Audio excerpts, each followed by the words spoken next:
What a difference a day makes.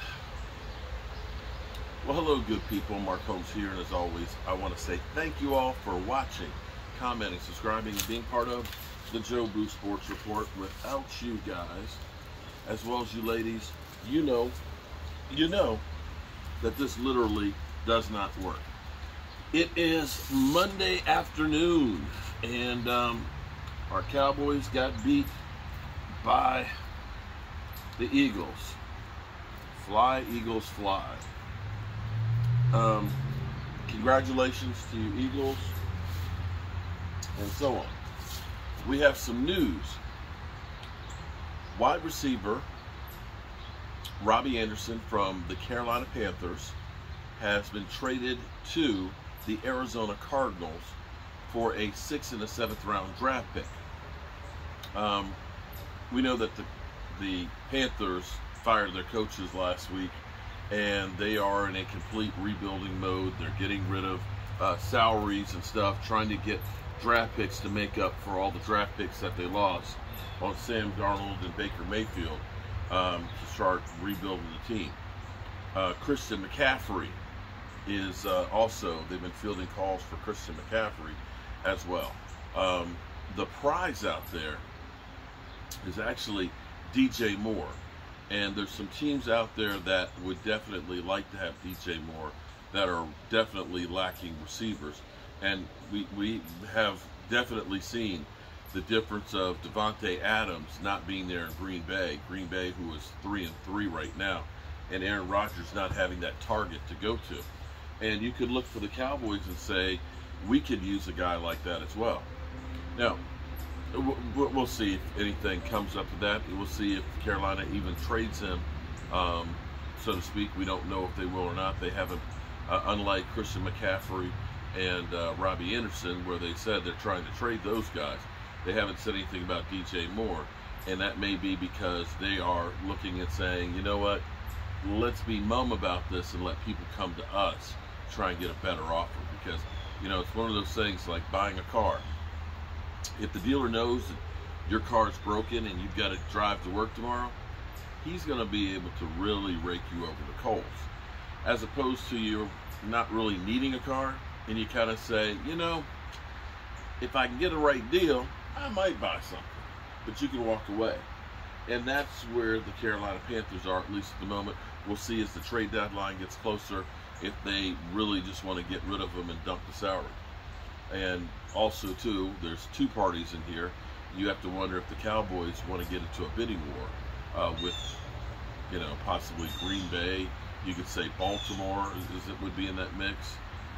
Maybe the New York Giants, and so on. And I kind of find it hard to believe that the Cowboys would want to get into a bidding war with draft picks and spending money for them.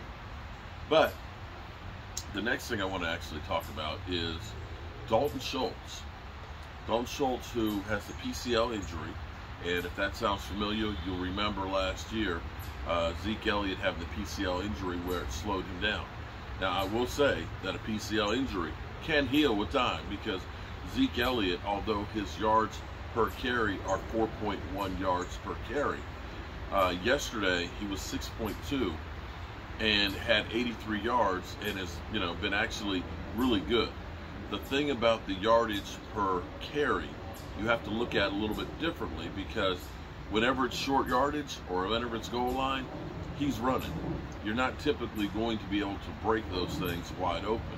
We've also faced some good defenses in teams like Tampa Bay and so on, and the Rams as well as Philadelphia. For him to be where he is right now, he's definitely on pace to go well over 1,000 yards. You feel good about where he is right now, and you actually hope that we end up using him in the running game even more. Part of the reason why that running game is getting better is actually the emergence of Jake Ferguson.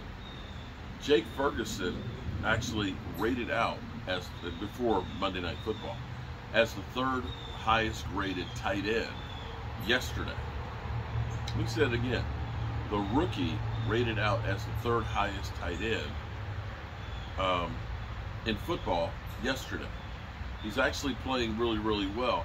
And part of the reason why you look at the Cowboys being different week 1 to having the 4-game win streak, I believe Jake Ferguson played all of 8 plays week 1. I believe we only used 12 personnel. You can count on your hand that first week of football. Yesterday, when we were actually able to run the ball really well, Jake Ferguson, Sean McKinnon, and Peyton Hendershot were in there a lot. We were doing a lot more 12 personnel, and that's where we were successful running the football. Now, Dalton Schultz. Now, here's the problem. Dalton Schultz, because I bring everything back full circle. Dalton Schultz is dealing with that PCL. They said he practiced on Friday without the brace on and stuff, and it seemed like he was headed to play this game, but was ruled out at the last minute. My thought is this. We understand what happened with Zeke Elliott last season with the PCL. He could play, but he wasn't playing at that same level. Zeke was averaging like 4.8 yards a carry the first half of the season. The second half, it was like 3-something. That knee slowed him down. So in my mind, what the Cowboys should be considering is looking at the long game. We're 4-2 right now. We're in a good position. We have the Lions, but don't sleep on the Lions. Don't sleep on the Lions. The Lions can score some points. Their defense is horrendous. But what you look at on this is shutting him down versus the Lions, the Bears, and then you have the bye week. So in essence, if him not playing this week, that's 1 week. You've got the Lions, that's 2 weeks. You got the Bears, that's 3 weeks. You got the bye week, boom. And then you come back for the Packers. That gives him 5 weeks of time to heal, which is a good thing. That's actually a lot of time, because typically if somebody goes in and gets their knee scoped, just gets a little quick cleanup, they can usually be back in 3 or 4 weeks. If we give him that 5 weeks of time to get that thing together and develop our young tight ends, because they've been getting better every week. They're getting better every week. This goes back to having depth on your roster. I would rather say, let's do without Dalton Schultz for the next 2 games and get him healthy for the stretch run towards the playoffs. To me, that makes more sense than to say, we're going to have you out there playing where you may only be 60 or 70%. And then you're stunning the growth and development of these younger guys that could get valuable time in there. We'll see what the Cowboys do on that one. But this is where all of these things have to matter.